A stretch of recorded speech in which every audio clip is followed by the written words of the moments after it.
Selamat bertemu kembali dengan saya, Yohanes Suyanto, dalam kuliah pemrograman 2. Topik kali ini adalah array. Di pemrograman 1, saudara sudah membahas array atau sudah tahu tentang array. Kita akan review sebentar, kemudian kita jadikan bahan latihan untuk membuat kelas. Karena di pemrograman 2 ini, kita akan lebih banyak memakai kelas. Seperti di pemrograman 1, kita masih memakai C++ sebagai bahasa pemrograman. Kelas di array nanti akan kita bicarakan mengenai kelas yang low array. Low array berarti kita lebih tahu mengenai internalnya atau kliennya lebih tahu ya, karena harus mengetahui posisi di mana kita harus mengisikan array atau mengisikan elemennya. Sedangkan di high array, pengguna atau klien itu lebih tidak tahu mengenai internal dari kelas array tersebut.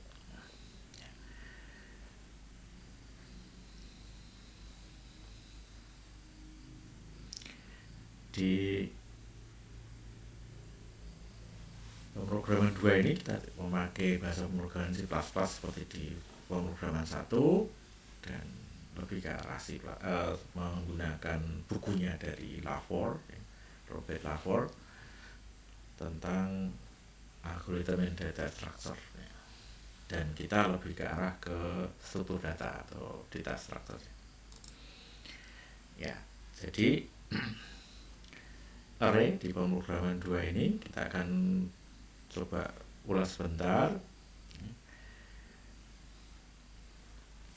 Array atau lari, array yang mengistilahkan lari.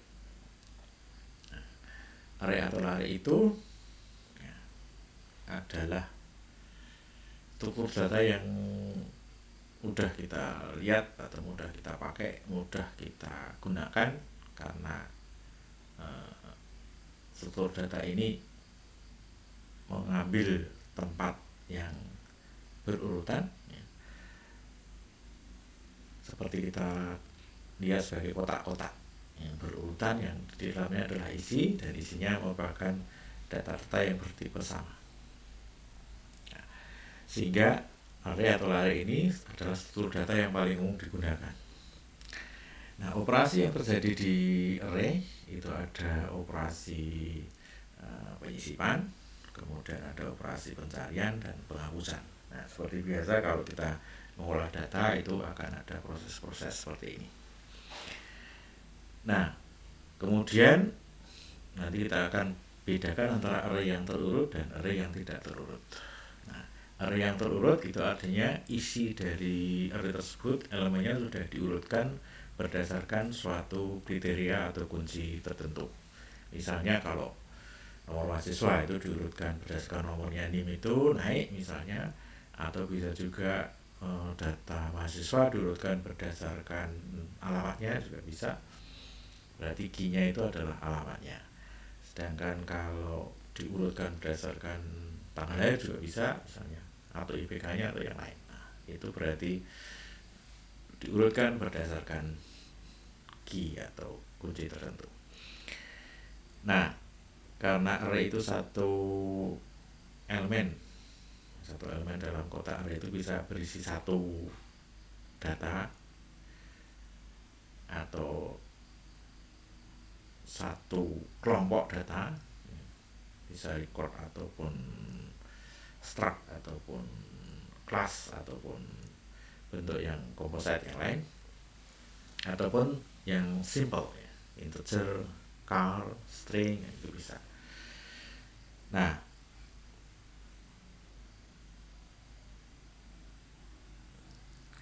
array ini kalau kita lihat definisinya adalah urutan atau daftar variabel di memori komputer. Semua variabel memiliki nama yang sama, ya. Namanya sama, dibedakan oleh indeksnya. Ya. Kemudian setiap variabel dibedakan dengan subscript atau indeks. Ya. Subscript atau indeks itu adalah nomor posisi elemen di dalam array. Jadi mulai dari 0 untuk C++ atau yang umum ya, mulai di 0, 1, 2, 3 dan seterusnya. Nah, kemudian di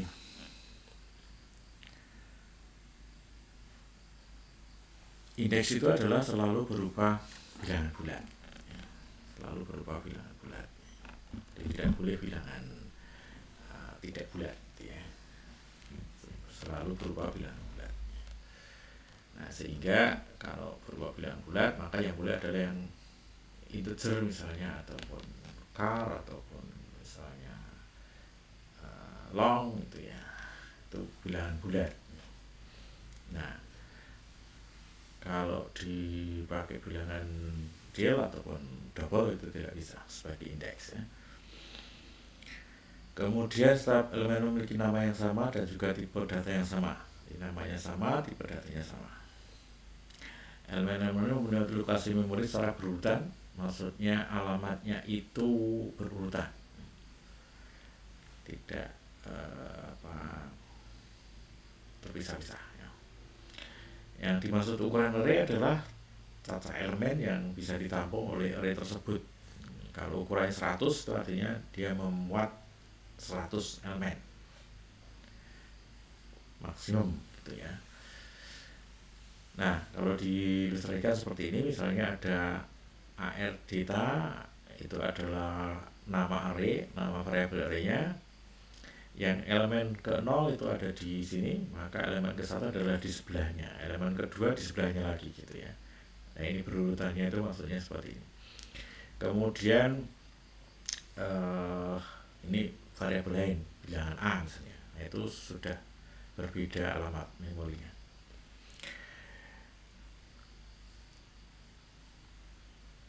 Ya, ini terulang tadi gitu ya. Oke. Nah, kenapa menggunakan array? Nah, misalnya ada 100 nilai yang mirip, kalau disimpan di secara terpisah, nah pengenalnya lebih susah, maka jadikan satu saja. Penyimpanannya dijadikan satu, namanya satu, kemudian tipenya satu, sehingga diakses bisa lebih mudah. Nah, sehingga kita dapat menyimpan 100 elemen tadi dalam array dan mengakses tersebut, mengakses bilangan tersebut sebagai variabel tunggal dengan indeks, ada indeks-indeksnya. Ya. Oke, ini deklarasinya, misalnya deklarasi num ini adalah tipe datanya, misalnya R data 3, R data 0 diisi 25, data 1 diisi 36, R data 2 diisi 47 dan seterusnya. Nah, num ini adalah secara umum gitu ya, ini adalah tipe data numerik gitu ya. Nah, kalau di C++ ini diganti dengan in atau long atau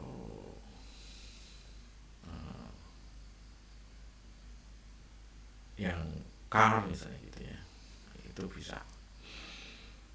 Oke, kemudian ya ini juga bisa dilakukan seperti itu ya. Oke, sekarang kita masuk ke kelas ya. Array dengan OP. Di OP itu Object Oriented Programming, itu berarti kita membuat kelas-kelas gitu ya. Misalnya kita namakan itu kelas yang pertama ini namanya low array. Jadi ini adalah nama kelas. Di dalam kelas itu ada dua bagian, yaitu bagian data dan bagian method. Nah, kalau kemarin atau di pemrograman itu dipelajari mengenai struct. Nah, struct itu ya array, ya, struct itu adalah kelas, tetapi yang tidak ada metodenya gitu ya. Jadi kalau metodnya ini dihilangkan, maka kelas itu akan sama dengan struct. Ya. Nah, karena di sini kelas definisinya itu ada bagian data dan bagian metode. Ya. Bagian data adalah yang tempat data itu disimpan. Nah, ini karena ini low array, ya data yang ada adalah array. Kemudian metode adalah fungsi-fungsi. Nah, fungsi-fungsi itu ya sesuai kebutuhan. Ya. Yang biasa ada adalah seperti ini. Constructor adalah bagaimana kalau membuat instance atau objek dari kelas itu, yang dilakukan pertama kali adalah ini konstruktornya itu. Jadi konstruktornya akan dipanggil untuk membentuk instance atau objek dari kelas ini. Kemudian metode get dan set. Nah ini get untuk mengambil atau membaca elemen, kemudian set untuk menulis elemen. Ini untuk array ya. Jadi secara umum kelas itu akan seperti ini ya. Kalau untuk menyimpan data itu ada datanya apa, kemudian metodenya ada get set gitu ya. Kalau datanya hanya satu berarti ada sepasang get set. Sedangkan kalau datanya 2 ya nanti bisa 2 pasang, 3 pasang. Nah itu umumnya seperti itu.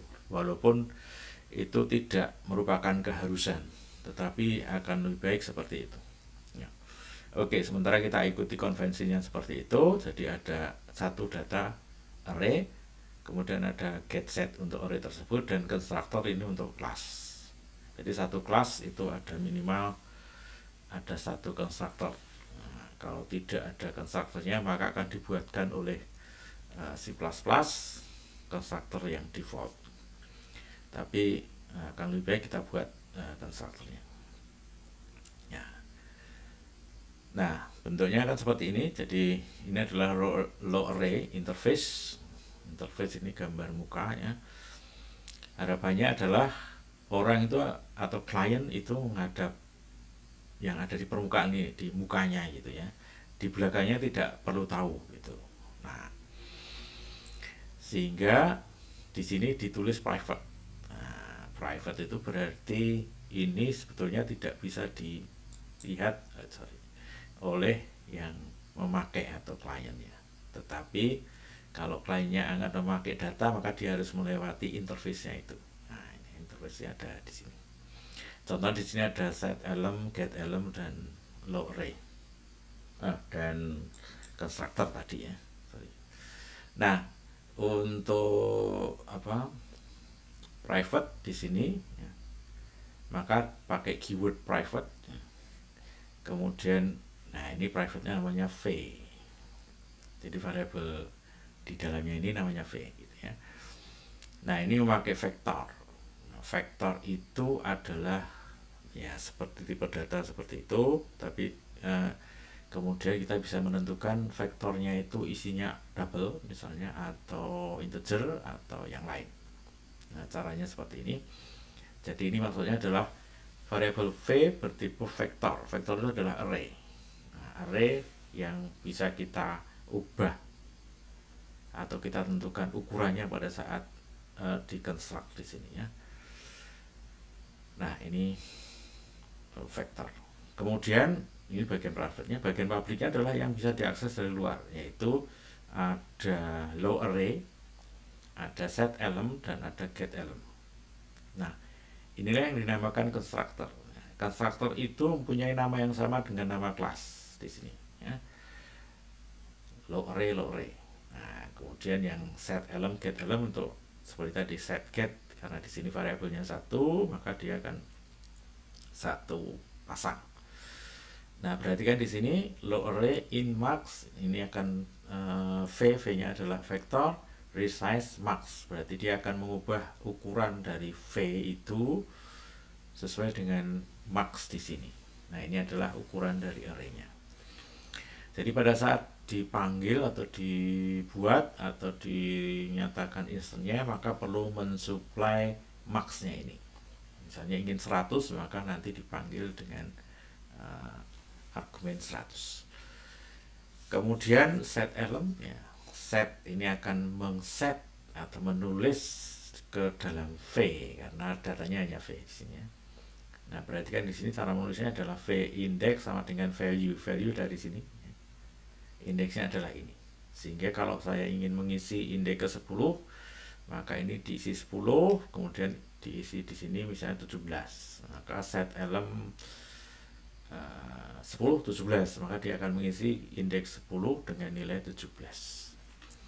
Sedangkan get element itu parameternya cuma 1 indeks karena dia mengambil nilai dari array-nya tadi. Maka di sini hasilkan V index. Ini returnnya adalah V index, dan dia akan mengambil nilai dari array itu di indeks.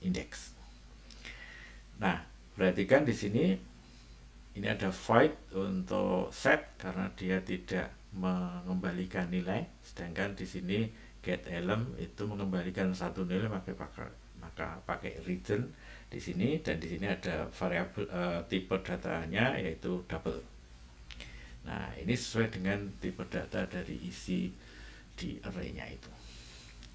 Sedangkan low array ini adalah constructor. Nah, constructor itu tidak di depannya tidak ada, walaupun ini fungsi ya, tapi di depannya tidak ada void ataupun tipe data ya. Nah, ini adalah ciri dari constructor ya. Di constructor itu namanya sama dengan nama kelas, dan dia tidak perlu void atau tipe data lain di depan nama constructornya itu. Nah, ini low array ya. Nah, kemudian ada high array. Nah, high array itu lebih tersembunyi untuk datanya atau private-nya itu ya. Perhatikan di sini kelas high array baru yang mencakup fungsi berikut: constructor ya, sama dengan parameter bilangan bulat sebagai ukuran array, fungsi untuk mencari suatu elemen, fungsi untuk memasukkan suatu elemen, fungsi untuk menghapus suatu elemen. Nah, di sini berarti ada tambahan fungsi mencari, memasukkan, dan menghapus. Nah, kemudian ada tambahan elemen baru, elemen datanya yaitu n-elements yang menampung jumlah sel yang ditempati. Ya, selain array-nya, maka dicatat juga isinya sudah berapa gitu ya. Nah, itu high array. Nah, implementasinya bagaimana? Nah, kita lihat. Oh ya, sebelum ke sana ini ada konsep abstraksi. Konsep abstraksi adalah konsep memandang suatu kelas itu sebagai abstrak, abstraksi suatu realita gitu ya. Nah, nanti kalau sudah menjadi objek itu berarti sudah menjadi realita. Nah, kelas itu baru abstrak. Konsep abstraksi adalah cara operasi dilakukan dalam kelas tidak terlihat. Di sini operasi dalamnya tidak terlihat oleh orang luar. Jadi apa yang terserah di sana. Jadi seperti kalau saudara pesen makanan gitu di warung, ingin nasi rawon misalnya gitu, nah saudara tidak perlu tahu bagaimana masaknya. Nah, yang penting adalah nasi rawonnya jadi gitu ya. Tidak perlu tahu di dalamnya itu pakai kompor gas atau pakai kompor minyak atau pakai kayu bakar yang tradisional itu misalnya, itu tidak perlu tahu. Nah, yang perlu tahu adalah cara memesannya dan bagaimana nanti bayarnya kalau saudara makan di warung. Kemudian klien hari ini melakukan operasi yang lebih kompleks melalui pemanggilan metode sederhana. Maksudnya adalah seperti tadi, saya ingin makan rawon, ya nggak usah masak gitu ya. Jadi sudah jadi. Nah, kompleksnya terserah di dapurnya warungnya itu, sedangkan metode sederhana tinggal makan gitu kan, sederhana gitu. Nah, itu konsep dari high array di sini yang lebih menyembunyikan lagi proses internalnya. Klien tidak pernah secara langsung mengakses data pribadi dalam larik. Maksudnya tidak mengakses, tidak mengambil sendiri. Oh, saya ingin mengambil sendiri masuk ke dapur, tidak. Nah, itu berarti kalau masuk ke dapur sendiri itu berarti masih low, levelnya low gitu ya. Ini sudah high, berarti ya tinggal pesan butuhnya berapa yang menyediakan petugas ya gitu. Nah, pesan misalnya di pelayan atau di kasir itu adalah interface-nya gitu ya. Dapurnya di dalam internalnya. Nah, sehingga kita bisa melihat high array itu dengan lebih mudah. ini ada catatan, klien bahkan tidak pernah benar tahu tentang isi array di dalamnya, ya, isinya apa, itu nggak tahu, bumbunya apa, nggak tahu gitu ya, tahu ya sudah jadi. Oke, nah ini implementasi apa arraynya ya, high arraynya. Private ini ada double seperti tadi. Nah, di sini ada perbedaan, di sini adalah n element tambahannya. Public ini high array, n element 0, ini defaultnya 0. Kemudian high array lagi berarti ini adalah overload ya. Jadi konstruktornya ada 2. Tanpa parameter maka dikerjakan ini ya. Kalau dengan parameter maka akan dikerjakan yang ini gitu.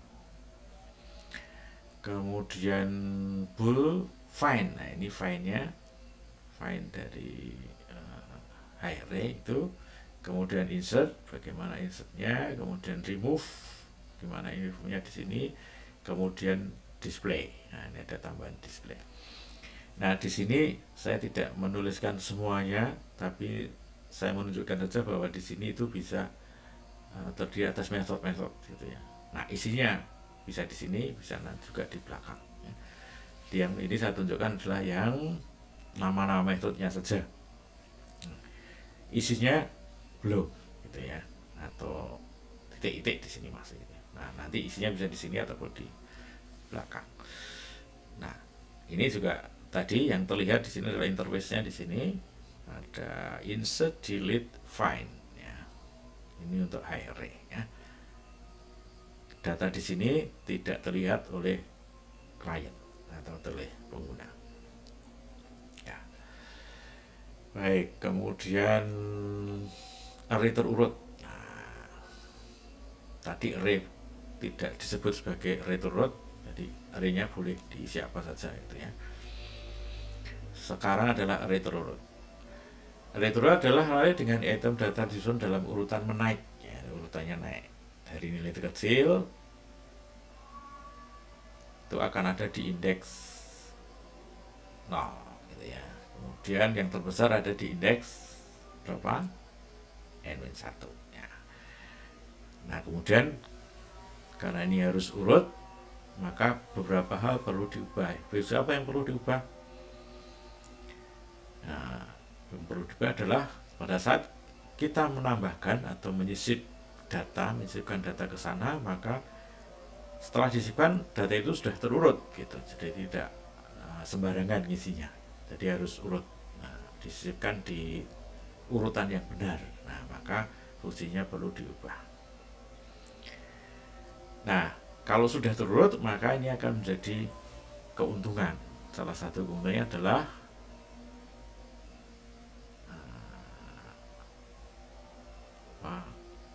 pencarian.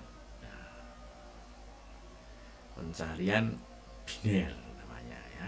Nanti akan kita lihat.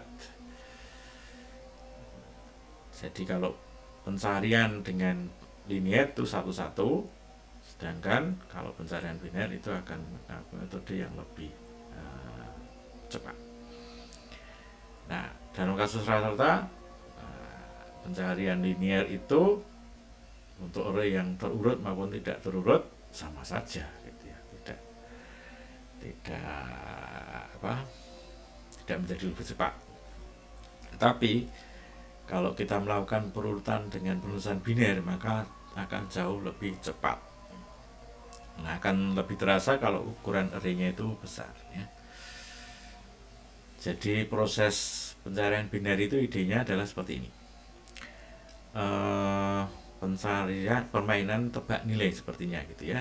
Tebak suatu nilai, kemudian kalau nilai itu terlalu rendah maka ada informasi oh itu kurang tinggi ya. Kalau tebakannya terlalu tinggi diinformasikan oh itu kurang rendah gitu. Nah, bagaimana cara proses untuk binary search atau pencarian biner ini? Nah, periksa elemen di tengah. Jadi kalau nilainya itu misalnya dari 0 sampai n maka cari yang setengah n gitu ya. Nah, kalau terlalu rendah maka penelusuran di baris pertama. Artinya ya kalau terlalu rendah tebakan yang setengah N tadi, maka nilainya mesti kurang dari setengah N. Maka yang dicari adalah antara 0 sampai setengah N.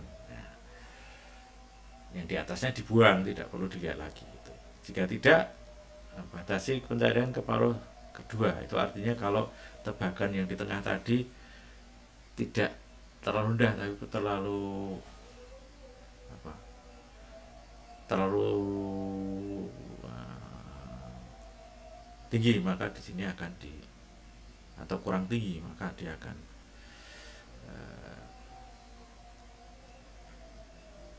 dicari yang kedua gitu. Nah begitu seterusnya, sehingga nanti didapat nilai yang benar. Nah jadi misalnya seperti ini, misalnya lari itu isinya 1, 2, 3 sampai 100. Untuk array tak urut kita harus menggunakan pencarian linear, di satu persatu gitu ya. Tapi kalau ini sudah terurut, maka pencariannya kita bisa lakukan dengan pencarian biner. Contohnya kita mencari elemen 33. Nah, pertama dicari 50. Karena 50 itu maka dicari kalau tebakannya 33, maka diinformasikan bahwa tebakan 50 itu terlalu tinggi, maka dicari di bawahnya ya. Maka kemudian diulangi di paruh yang bawah, jadi ulangi nilai di paruh pertama ya, di antara 100 sampai 49. Nah 100 sampai 49 itu dicari nilai tengahnya lagi. Nah itu nilai tengah ada 25 ini ya. 25 berarti terlalu rendah kalau dibandingkan 33, maka cari elemen paruh yang kedua. Nah, paruh kedua itu berarti antara 26 sampai 49 tadi. Nah, tengah-tengahnya adalah 37. Nah, 37 itu terlalu tinggi, berarti 33, maka cari paruh pertama. Berarti di 26 sampai 36. Cari tengahnya dari 26 36 itu 31. Nah, 31 terlalu rendah, maka cari paruh kedua, berarti antara 32 sampai 36. Nah, kemudian cari tengahnya 32 36 itu berarti 34. 34 terlalu tinggi, maka dicari paruh pertama, berarti antara 32 sampai 33. Nah, paruh pertama cari setengahnya, kalau ini ditengahkan berarti diambil 32, maka 32 terlalu rendah, maka kemudian cari yang kedua. Karena ini tinggal satu nilai ya, berarti 33 itu sudah cocok, selesai, berarti ditemukan. Berarti ada berapa pembandingan? 1, 2, 3, 4, 5, 6, 7. Pas gitu ya. Dia akan ke di sini ya.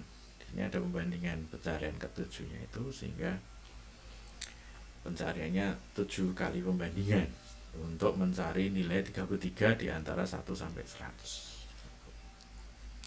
Atau datanya ada 100, maka diperlukan 7 kali pembandingan untuk mendapatkan nilai tersebut. Nah, kemudian itu yang maksimum gitu ya. Terlihat bahwa operasi pencarian lebih cepat daripada pencarian biner. Pencarian pada array terurut itu akan mempercepat proses pencarian. Nah, bagaimana proses penyisipannya? Nah, penyisipannya akan lebih lama karena dia perlu menyisipkan, berarti perlu menggeser. Kalau disisipkan di tengah berarti yang belakangnya akan digeser gitu ya, sehingga ini akan menjadi lebih lama. Oke, kemudian implementasi kelas ort array. Ini ada array-nya adalah V, kemudian jumlah elemen helm seperti tadi yang high array. Kemudian ada constructor get size untuk menentukan ukurannya tadi. Kemudian find insert. Nah, find dan insert itu menggunakan pencarian biner. Kemudian penghapusan ini juga memakai pencarian biner. Display itu menurut satu saja, satu persatu saja gitu ya. Oke. Nah, bagaimana implementasi dari find? Nah, find-nya seperti ini. Find ini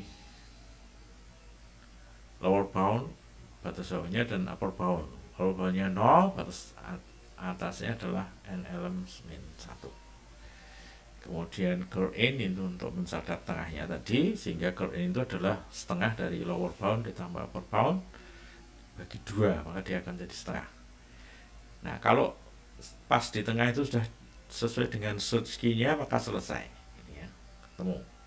Kalau tidak, maka diubah. Ya. Kalau lower bound lebih dari upper bound, berarti masih memungkinkan, masih kalau lower bound lebih dari upper bound, berarti ini sudah melewat, ya, berarti tidak ditemukan. Ya. Maka di sini dituliskan find it, tidak ditemukan. Kemudian kalau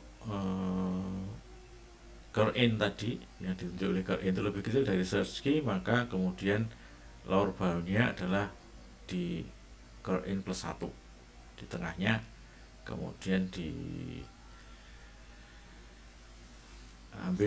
separuhnya yang atas, ya. Nah, kalau curl in lebih besar dari search key, maka diambil di bawahnya. Jadi akan upper boundnya yang diubah dengan mencari di bawahnya. Nah, itu diulang lagi ini while kesini ya. Nah, ini diulang-ulang terus sehingga didapat nilainya. Itu find. Nah, kemudian kalau insert berarti ya seperti find tadi ya. Find setelah ditemukan kemudian diisikan di sini ya, digeser gitu ya. Nah, find di sini mencari secara linear satu kali gitu ya, kemudian disisipkan berarti menggeser ke belakangnya di sini ya. Tapi kalau di sini kita lihat cara menggesernya adalah K n elements dari belakang. Kemudian kalau K masih lebih dari J, maka di K minus ya. VK sama dengan VK min 1. Nah, karena dia akan bertambah 1, maka menggeser yang paling belakang ke paling belakangnya lagi, tambah 1 ya. Nah, itu terus sampai ke posisi J. J-nya adalah yang ditemukan tadi. Nah, kemudian VJ-nya diisi nilai yang disisipkan. Selesai ya. Nah, NL-nya tambah 1 karena ada sisipan baru. Kemudian untuk remove, nah ini juga mirip. Ini pakai find di sini. Itu sudah ditemukan J-nya, kemudian dihapus. Nah, hapus itu kebalikan dari insert tadi ya. Di VK K plus 1. Nah, ini berarti kan ini K-nya mulai dari J. Kalau ini K-nya mulai dari yang paling belakang. Ini yang J.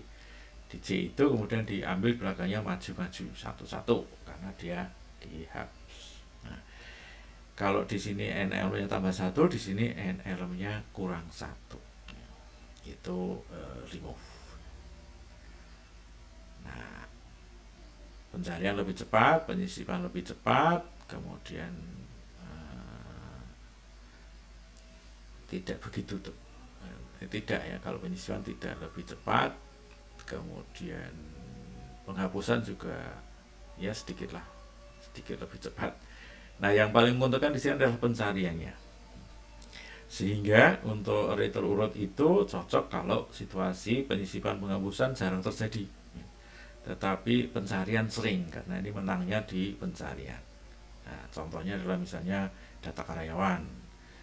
Data karyawan itu kan jarang ada karyawan baru, itu tidak setiap hari ada gitu ya. Tetapi pencarian itu sering, misalnya mencari mendaftar pegawai, kemudian setiap bulan mesti ada mendaftar gaji, misalnya buat daftar gaji, menghitung atau memperbarui catatannya misalnya. Nah, itu lebih banyak prosesnya daripada yang menghapus dan menyisipkan. itu untuk Karaiman misalnya. Oke, tata operasinya ini perbandingannya ya. Kalau 10 berarti 4 kali pembandingan selesai. 100 tadi ada 7, 1000 ternyata hanya perlu 10 ya. Karena kalau 107 maka 200 itu hanya 8, 409 gitu ya. 800 itu sampai 1000 gitu ya. Itu adalah 10. Jadi 7 itu sebenarnya bisa sampai untuk data sebanyak 128. Sehingga 10 itu untuk 1024 ya, sehingga di sini cukup 10. Nah, kalau 10.000 ya cuma 14 ya. 100.000 17, 1 juta 20 ya. 1 miliar ternyata hanya perlu 30. Nah, ini kan kelihatan makin jauh perbandingannya gitu ya. 1 miliar hanya 30. Nah, berarti kan kalau satu perbandingan perlu 1 nanosekon gitu misalnya ya.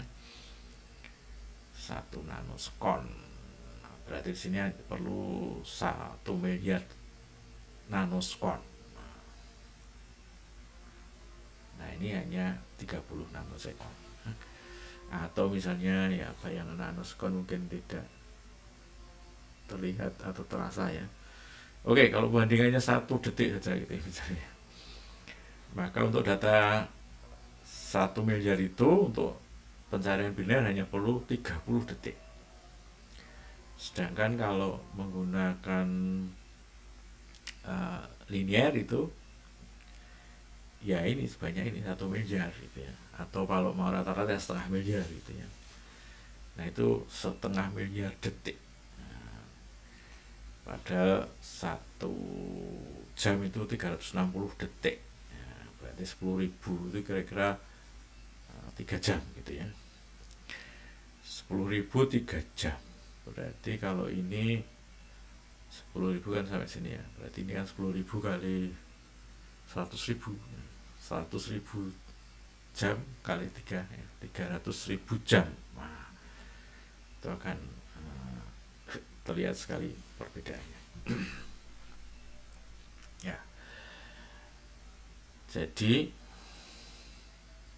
sangat menguntungkan kalau pencarian biner. Oke, itu materi untuk array ya. Terima kasih atas perhatiannya. Sampai ketemu lagi di topik berikutnya.